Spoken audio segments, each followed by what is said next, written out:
नमस्कार दोस्तों, आपका बहुत बहुत स्वागत है। आज हम इकोनॉमिक एंड पब्लिक पॉलिसी का डेली करंट अफेयर सीरीज में डेली इकोनॉमिक वॉच में 2 अक्टूबर की सारी महत्वपूर्ण अर्थव्यवस्था से रिलेटेड बातें और किस तरीके से सरकार किस डायरेक्शन में काम करना चाहती है, इससे रिलेटेड सारी न्यूज़ हम कवर करेंगे। चलिए हम इसको शुरू करते हैं। सबसे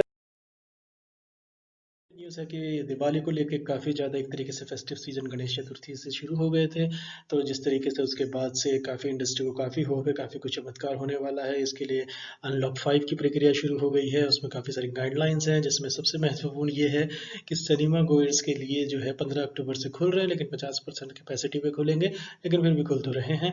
और इसका जो होगा, जिस तरीके से फार्मर प्रोटेस्ट के अंदर आप लोगों को देखें, जिस तरीके से बहुत दुखद है, बहुत पीड़ादायक घटना है हाथरस की। जिस तरीके से लोगों को जमावड़ा हुआ, जिससे दिल्ली के प्रोटेस्ट हुए, जंतर मंतर पे प्रोटेस्ट हुए हैं, तो ऐसा कभी कभी लगने लगता है कि लॉकडाउन है भी इस देश में कि आई मीन कोरोना के कुछ प्रिकॉशंस हैं भी कि नहीं है।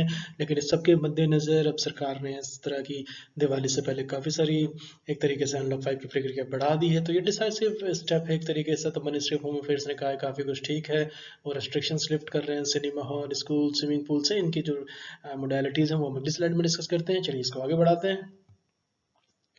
और इसके बाद जो है अनलॉक 5 की जो प्रक्रिया है, एक्टिविटीज हैज बीन अलाउड, जिसको कहते हैं 50% सिनेमा थिएटर्स में, जैसा मैंने अभी कहा। बिजनेस टू बिजनेस एग्जीबिशंस की परमिशन मिल गई है। स्विमिंग पूल्स में तो ट्रेनिंग फॉर स्पोर्ट्स पर्सन के नाम पे होगा। और उसके बाद एंटरटेनमेंट पार्क से खोलने की इजाज़त दे दी है। और स्टेट्स भी जो है स्कूल्स खोलने की पे कॉल अपना ले सकती हैं 15 अक्टूबर के बाद, ऐसा सेंटर का साफ तौर पे कहना है। और जिस तरीके से बिहार में इलेक्शन घोषित हुए थे कोविड के बीच में पूरी दुनिया में, और अब तो डोनाल्ड ट्रंप और मेलिना ट्रंप को भी कोविड हो चुका है, जिस तरीके से पूरी दुनिया में गहमा गहमी है। लेकिन हिंदुस्तान अनलॉक 5 की तरफ काफ़ी आगे बढ़ चुका है। इलेक्शंस होने वाले हैं इस देश में, और ये कंसल्टेशन करेंगे, लेकिन उनको इन्फोर्स नहीं कर सकते। एक तरीके से सरकार ने खुद को बचा लिया है इस वाले क्लॉज से। चलिए हम आगे चलते हैं। इसके बाद जो है लक्ष्मी विलास बैंक के बाद एक और बैंक से खबर आई है। धनलक्ष्मी बैंक के जो शेयर होल्डर्स हैं, इन्होंने अपने चीफ एग्जीक्यूटिव्स को, जो थिरुसु बेट्स है धनलक्ष्मी बैंक, इन्होंने अपने मैनेजिंग डायरेक्टर और सीईओ, जिनका नाम है सुनील गुरुबख्शिनी, इनको जो है एनुअल जनरल मीटिंग से इनको थोड़ा बाहर कर दिया गया है।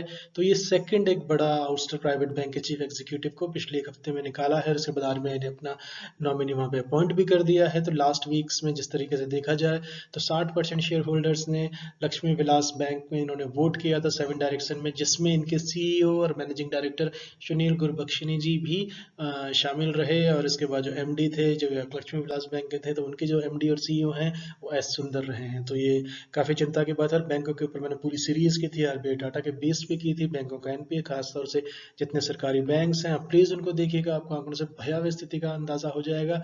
और जिस तरीके से बैंकों पे उम्मीद लगाई जा रही है, स्टैंडर्ड पुअर्स ने कहा है कि हिंदुस्तान के बैंक जो हैं वो 2023-24 तक उम्मीद करेंगे रिवाइवल में, और ये सबसे आखिरी में होंगे।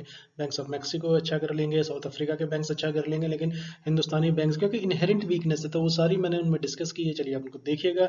इसी को हम आगे बढ़ाते हैं। इसके बाद जो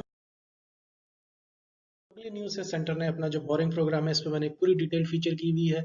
आप प्लीज़ इसको भी देखें किस तरीके से एच टू के अंदर जो इनके second half of the borrowing में होगा। ये मैंने बहुत डिटेल से समझाया, आपको बारीकी से आंकड़ों के हिसाब से समझाया है किस तरीके से बॉन्ड मार्केट को रिलीफ मिला है। लेकिन बॉन्ड मार्केट में भी यहाँ पे दो व्यूज़ हैं। तो पहली जो लिमिट थी $12 ट्रिलियन की, ये इससे आगे ट्रिलियन रुपीज़ की, माफ़ कीजिएगा, ये इससे आगे जा सकती है।